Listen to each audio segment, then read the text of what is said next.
Hey, this is United in Green. Today, you just got Sam and Mike today. That's it. That's all you've got. I just introduced Sam. How you doing today, man? Doing good, doing good. Plenty of soccer New England coming up. I'm making the trip up to Portland to cover a nice USL Jägermeister Cup game tomorrow. The Jaeger Cup. But you got a Jaeger Cup game, but you got a really big game up in Burlington uh, this weekend. So definitely lots to talk about. Plenty of not so friendly friendlies, and you got to get us more of a sense of how this Vermont team's gonna play.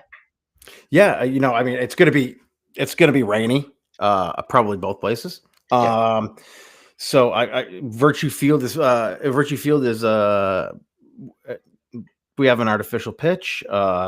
So that shouldn't be too much of an issue unless guys are slipping and sliding. But yeah, it's gonna be a big day. It's labor union night at Virtue Field. Hopefully, the folks show out for that and support the local labor union.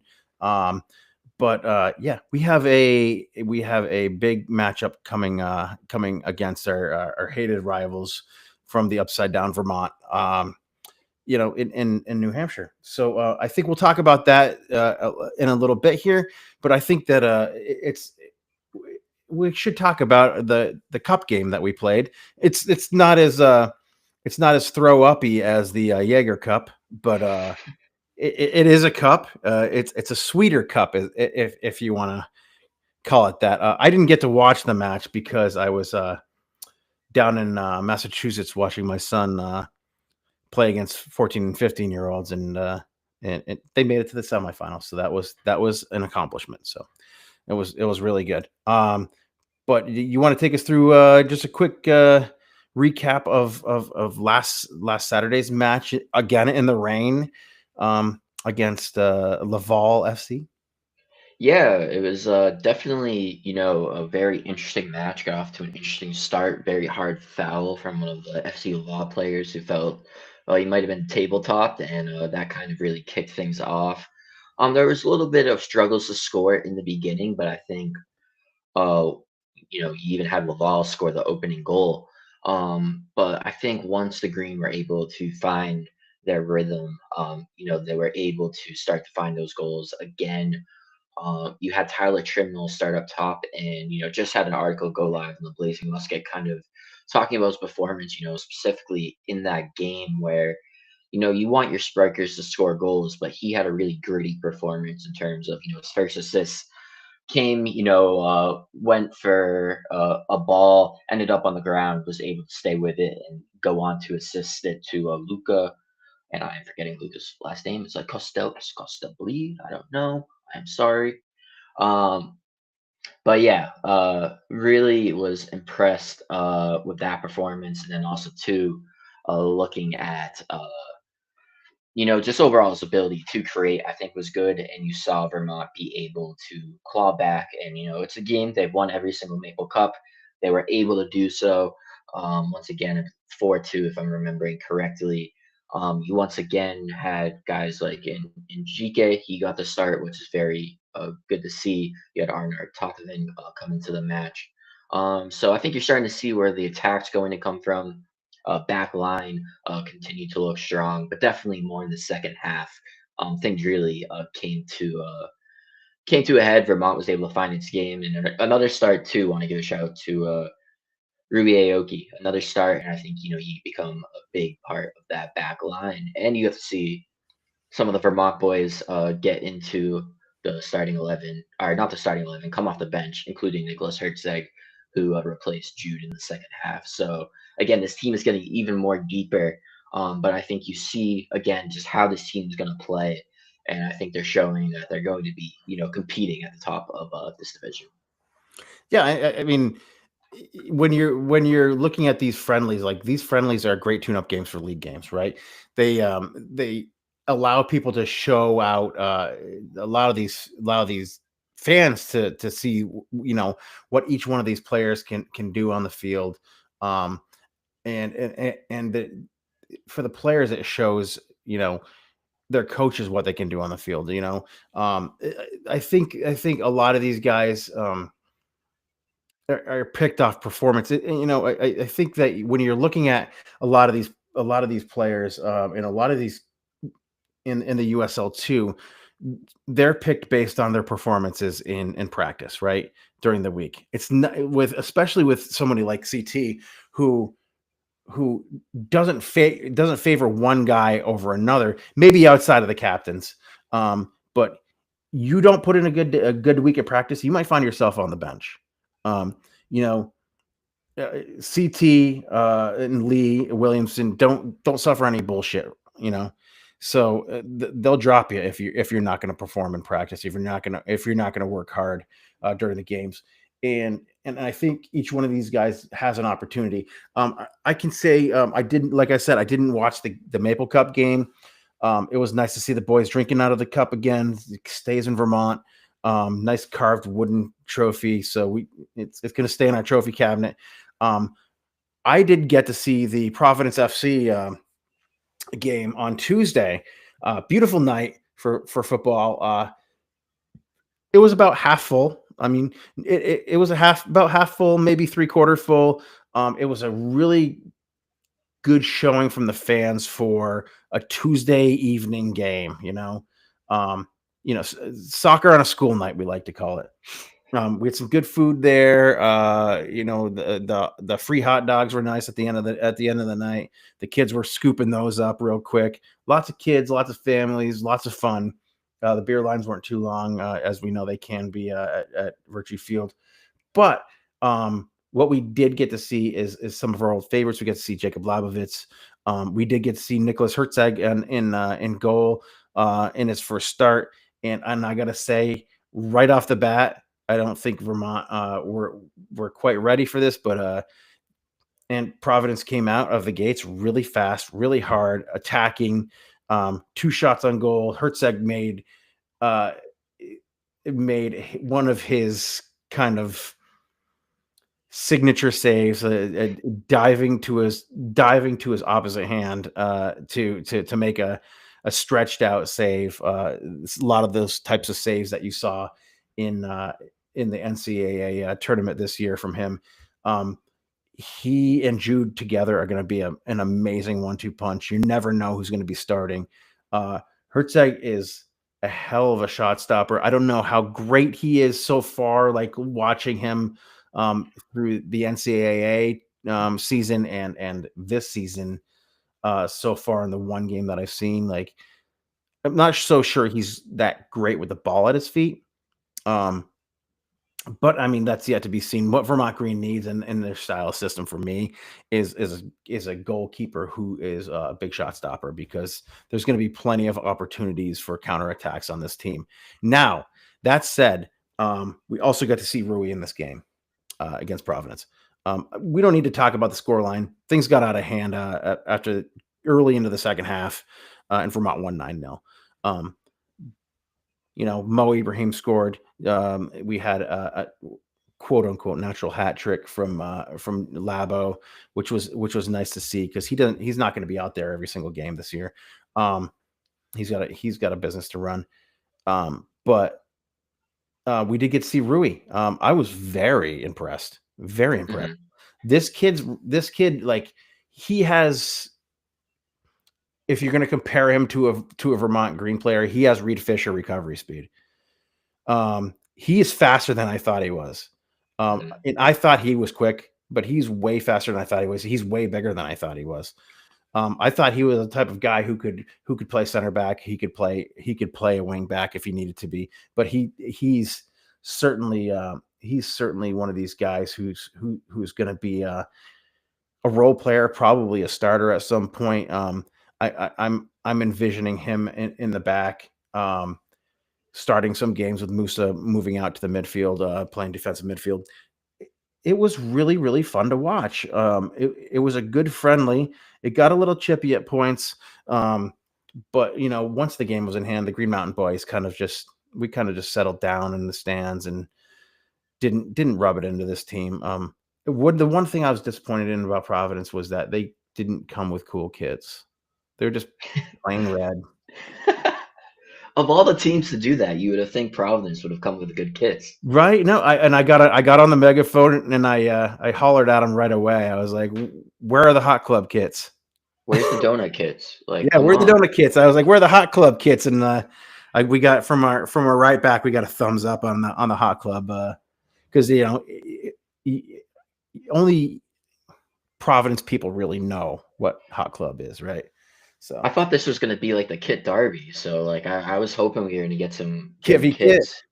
Yeah, but guess not, guess not. But just to kind of touch on Ruby, first off, I think you nailed the comparison there with Reed Fisher. Just through talking to people who've gotten to see him play, as well as getting to talk to Ruby as well. Similar to Reed Fisher. He said that he kind of tries to model his game after Sergio Ramos. Yeah. And I think you can see the speed that he has. There was one play in the Boston Bolts against the Boston Bolts where he just came out of nowhere, was able to close down on the player, get the tackle, and get possession. And so I think he's definitely gonna be someone to watch. It'll be interesting to see. Victor Akun again, Musa and DA. Maybe you have him and Victor start, and then move a guy like Musa up to the midfield. But really impressed with what Ruby's been able to do so far. And just to kind of touch on just having these friendlies, it is very valuable to have matches where you have to go from chasing a game or maybe find yourself into the game. You have an opponent that's really rearing to go, trying to get one up on you. And I think, especially the FCU Law game, those guys were definitely up for it and definitely provided a good challenge that I think will help this team in the long run. And it will be interesting to see in terms of goalkeeping. I think Jude probably might have the better footwork and kind of distribution. But when you look at this team, I always remember when talking to Adam Pfeiffer, it's such a difficult role to have because especially in recent seasons, it's primarily been Vermont has a lot of the ball. They're in the opponent's half for most of the time, and then all of a sudden you'll be called out to either make a big save or to help kind of jumpstart an attack. You saw it last year with some of just out of nowhere, saves that have to be made. So it's a difficult job, and I think the fact that you have Big Jude and you also have Herkseg, I think is very valuable. Just having that depth, and then also you have the potential to just ride the hot hand. Yeah, absolutely, absolutely. I not we not to discount what Boston what the Boston teams brought. Like these first four games are tune-ups. They're tune-ups for the big matchup that's coming up, which we're going to get into in about probably about 30 seconds after I do some housekeeping here. So let's do that housekeeping right now. I think it's a good halfway point, a little break to do some housekeeping as we kind of tune this monster that we have called the United in Green podcast. So we are the United in Green podcast. You can find us on all of your favorite podcast platforms, except for Apple, who for some reason won't take our RSS and put it in place properly, which is weird. And I've emailed them. So if you need to, please feel free to direct message us on Instagram or on Blue Sky, because we're on both of those. You can find us there. We're going to be posting, and now that the season is going, we're going to be posting a lot. We'll be putting some content out. And just to let everybody know, we are partnered with the Blazing Musket. Blazing Musket is a soccer website specializing in New England soccer. They cover everybody from the New England Revolution all the way down to little old Vermont. Actually, we're the biggest club in New England, I think. We're Yeah, definitely. world renowned. Definitely bigger than the team we're going to be talking about in a minute. But also, we're going to be starting a little post game recap podcast. Myself and Tom Proctor are going to be doing recaps from all of the home games this season from the booth after the games, and sometime maybe we'll have some players up, maybe we'll have some coaching staff up, maybe we'll have some other special guests, maybe the founders. We'll see what we get, but those will be fun. Hopefully we'll be able to kick that off this weekend with a win. But until then, just stay tuned to this channel. I do want to shout out a couple of the Green Mountain Boys, and one of the newer Green Mountain Boys. Probably, I think he's coming from New Jersey. He's watching on his TV right now. He sent us a message. He's watching on his TV. He put it on his TV. Kevin, he posts a lot in our chat, so in our group chat. So welcome to the Green Mountain Boys, and we'll see you at Virtue Field at some point. So let's move on. We got a game coming up this weekend. It's gonna be rainy. It's gonna be slightly cold for late May. We're playing Steak Sauce United from the Upside Down. Kickoff is at 6 p.m. It's going to be rainy. It's going to be cold, like I said. We enter the match having 2 wins in the league so far, 6 points, and with a +4 goal differential. So that's a great way to start out. Phantoms, on the other hand, have had a real issue starting this season. They got beat by Vermont Green legend Sam McCann against Connecticut. They drew against Western Mass, and they had a match recently against Boston Bolts, who we beat 2-0, but they beat 2-1. They gave up a goal after being up 2-0.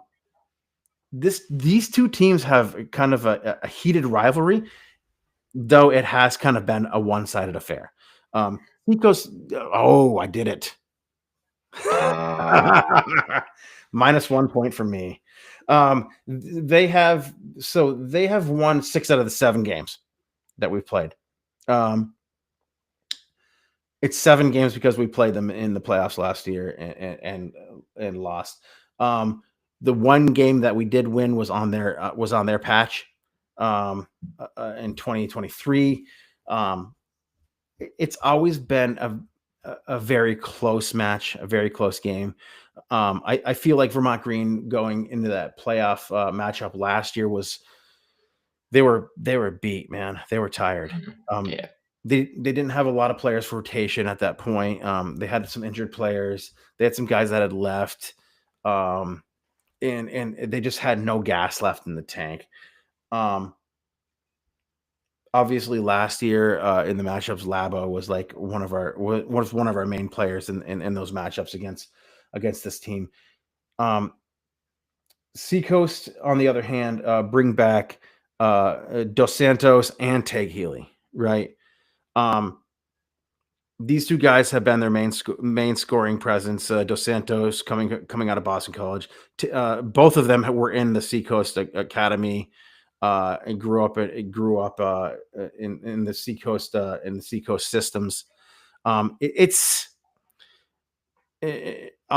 mentioning their names, the name of the club, because they are a big youth club throughout New England. They do support the youth system. The problem is that they don't take that money and put it into their big club, which, in my estimation, should be bringing kids up through their academy, through their club system into the academy and into the USL 2 ranks. Instead, they've figured out a way to start recruiting the way that Vermont Green does, the way that Ballard does, the way that Western Mass to a lesser extent, recruiting college players. A lot of these teams don't have these youth setups, and that's kind of our main contention with the USL 2 club. In our anti-phantom action that the boys take part in. I feel like they're just not doing it the right way.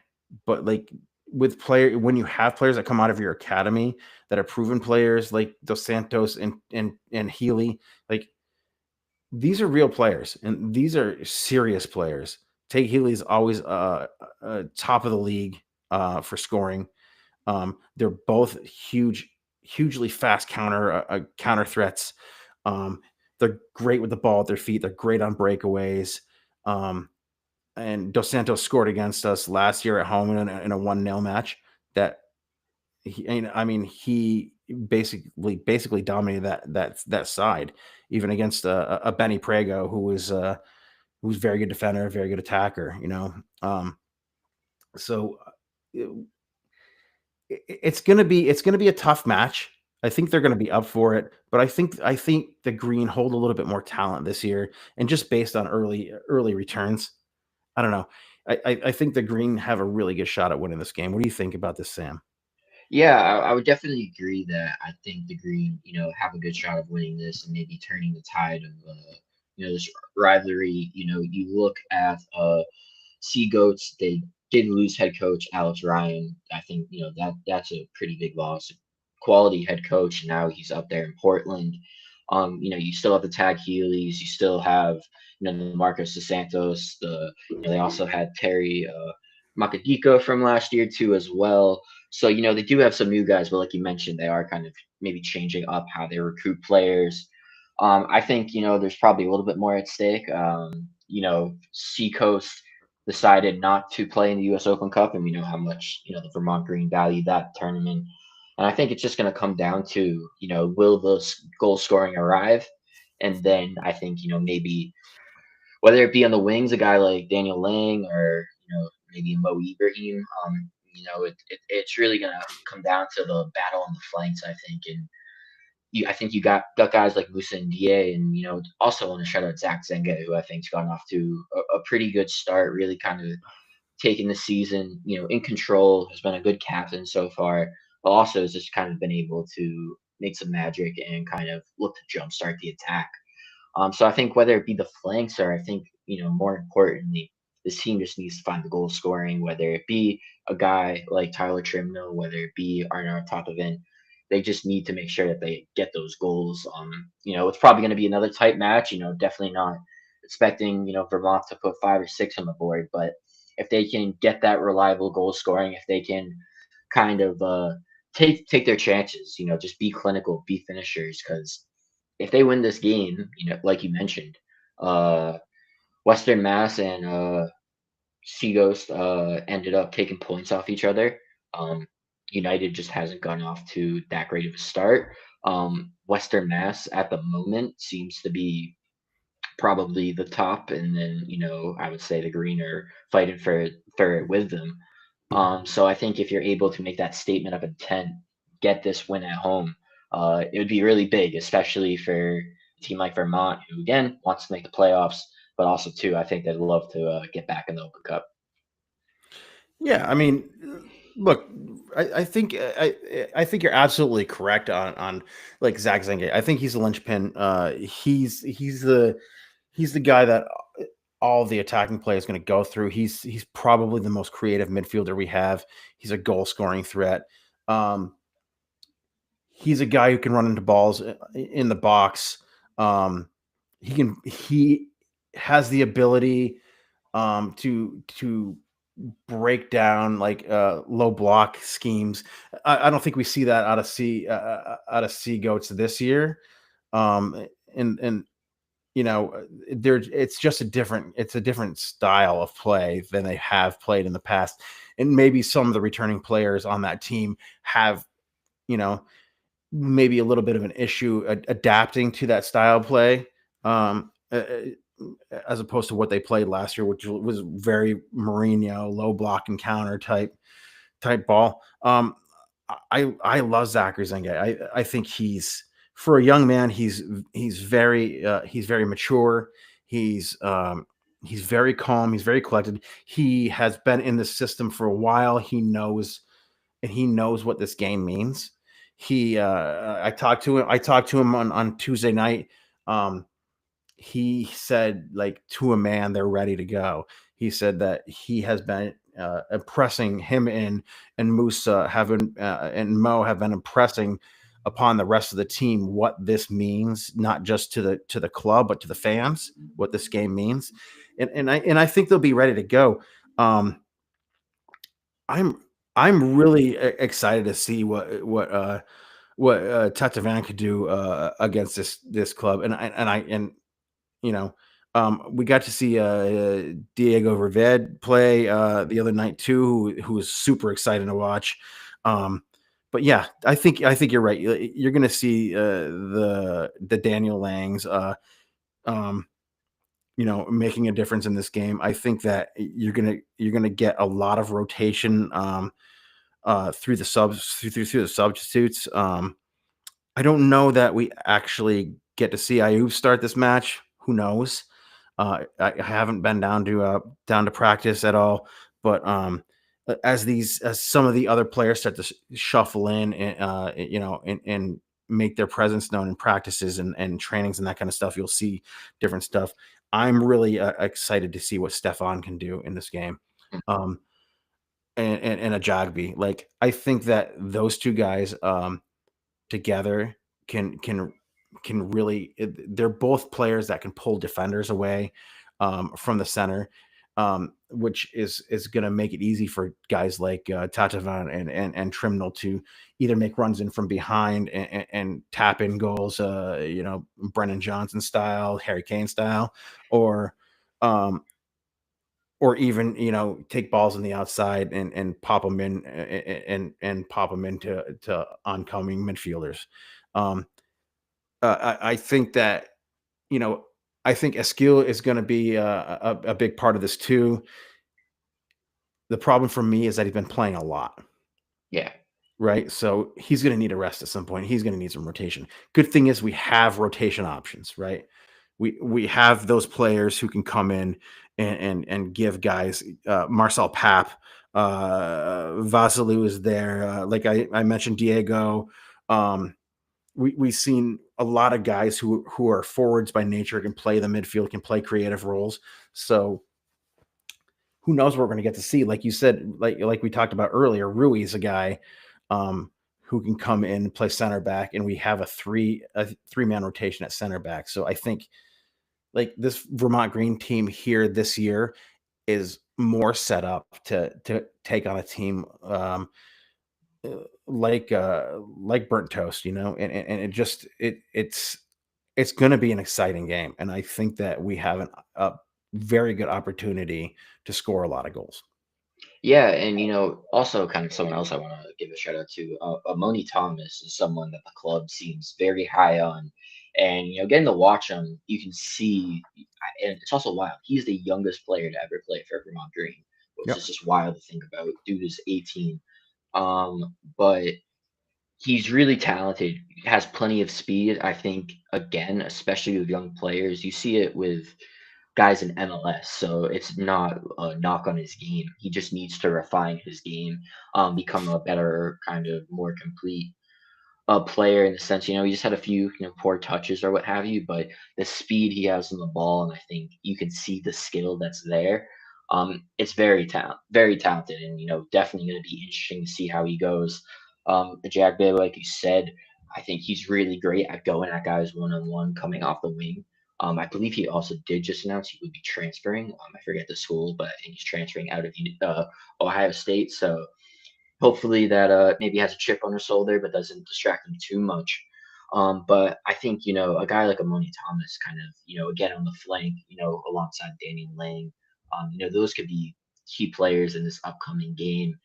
And when it comes to Tati Vaughn, I think just his ability on the ball to maybe operate, and when you have defenders closing you down, to really have that quality ball control, operate in those spaces. The give and go play he had with Dovlo in Boston is very impressive, and it's going to be interesting to see how Dovlo continues to develop too as well.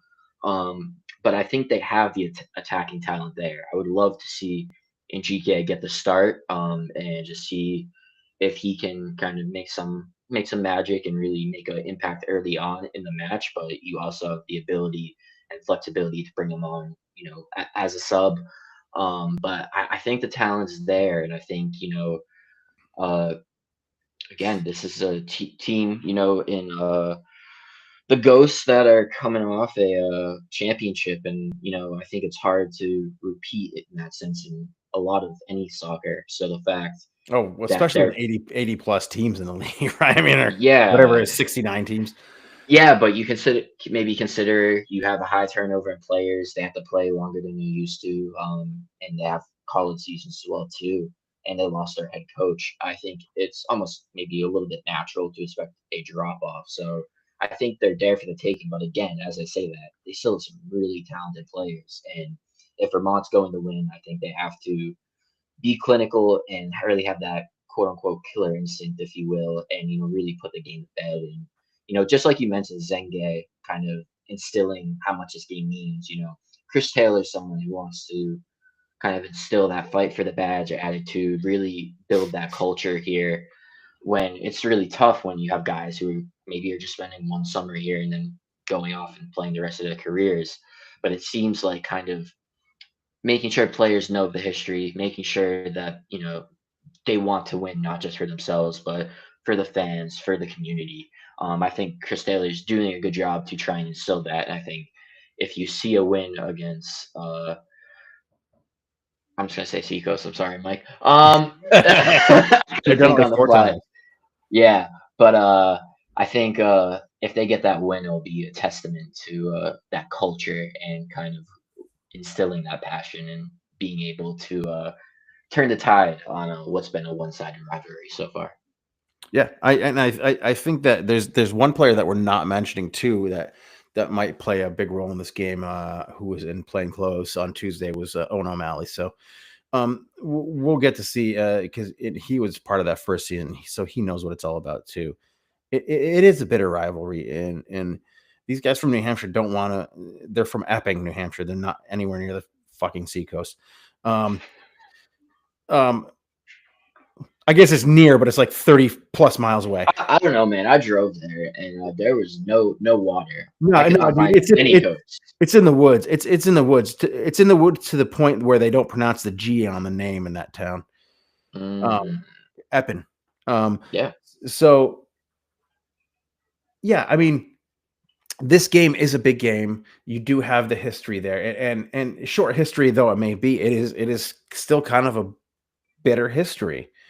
Um, the teams that have been playing in New Hampshire, typically New Hampshire and Vermont have that rivalry in every sport, whether it's you know my kids' club soccer, who they have the Crossings Cup this weekend, which is a Saturday game, versus New Hampshire matchup, Vermont state champion versus New Hampshire champion, um, and all the way up through high school, they have Vermont versus New Hampshire games in American football, in soccer, in basketball, hockey.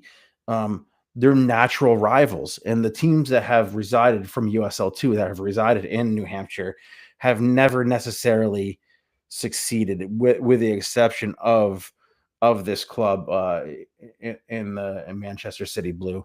Um, they use money in the same way. Probably they steal it from their youth Hey, academies. hey, they have an association with Brighton. Come on. Do they really? I did not know Yes, that. yes, they do.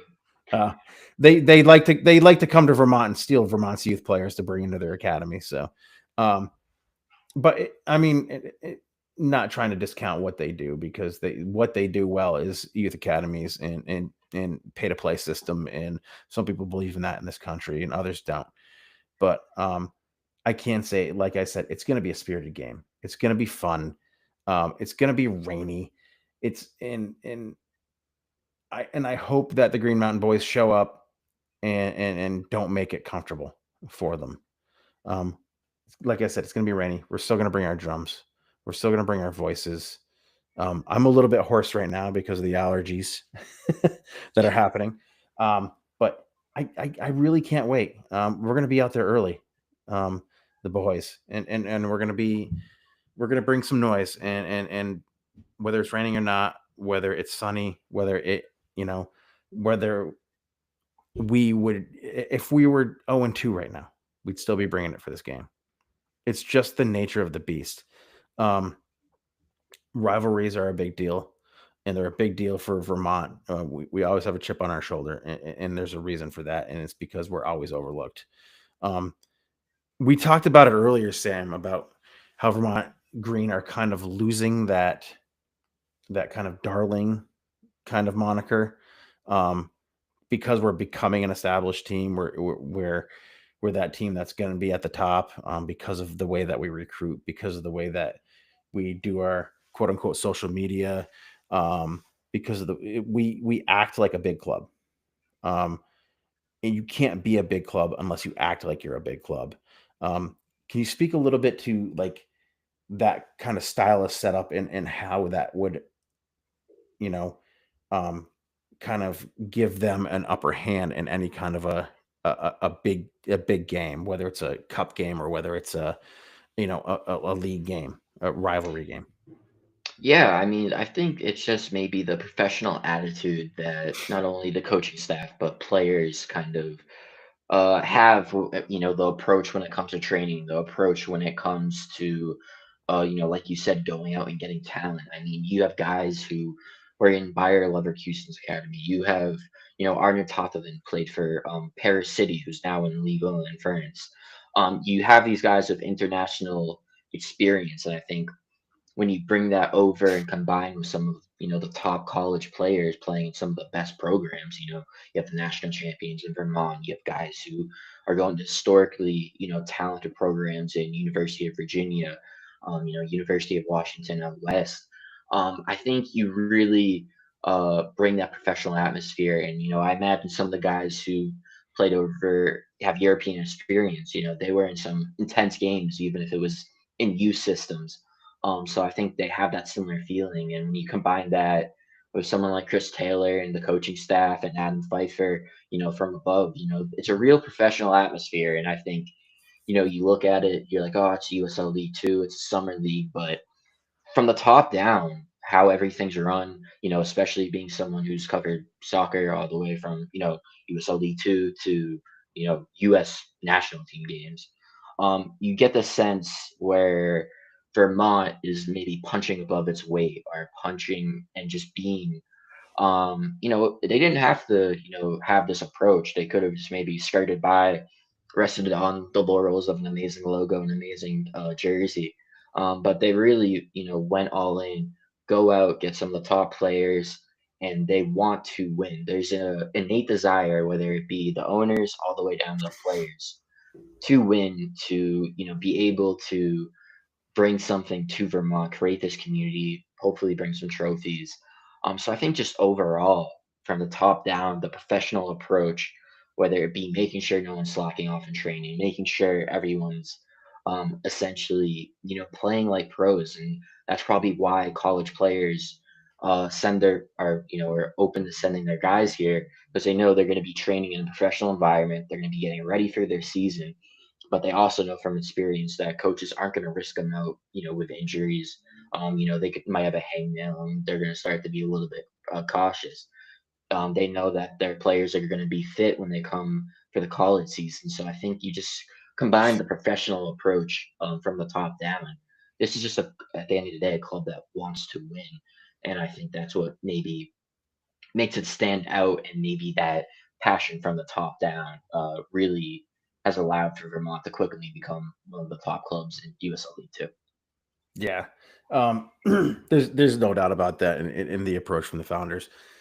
It's like I've mentioned before, we have a returning player, Zach Zenge, who came here as an 18-year-old, um, and made this place his second home.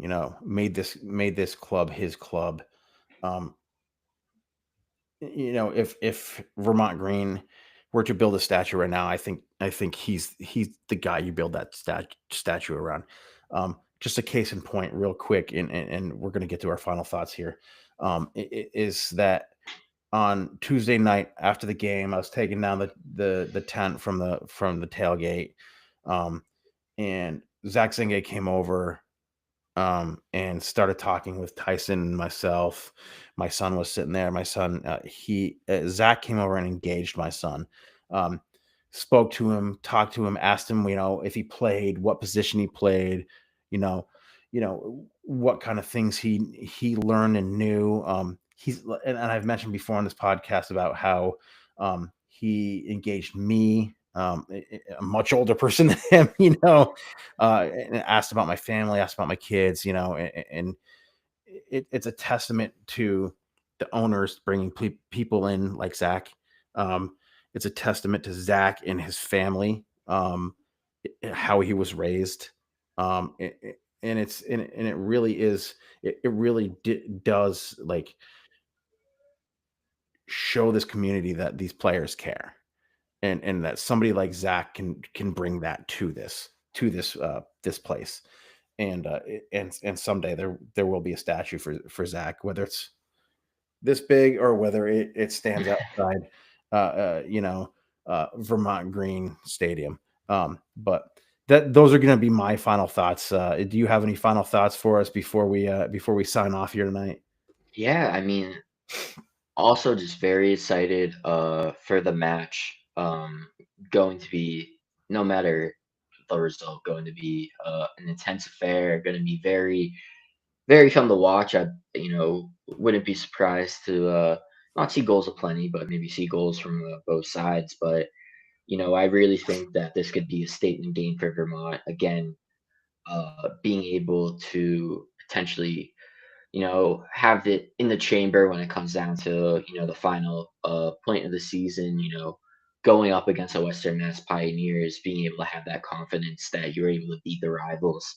I think it'd be very big for them and could really help in their Vermont's kind of division hopes, and kind of build some momentum into the playoffs. So going to be a fun one. Going to be interesting to see who's starting. Whether it be up top or in the back.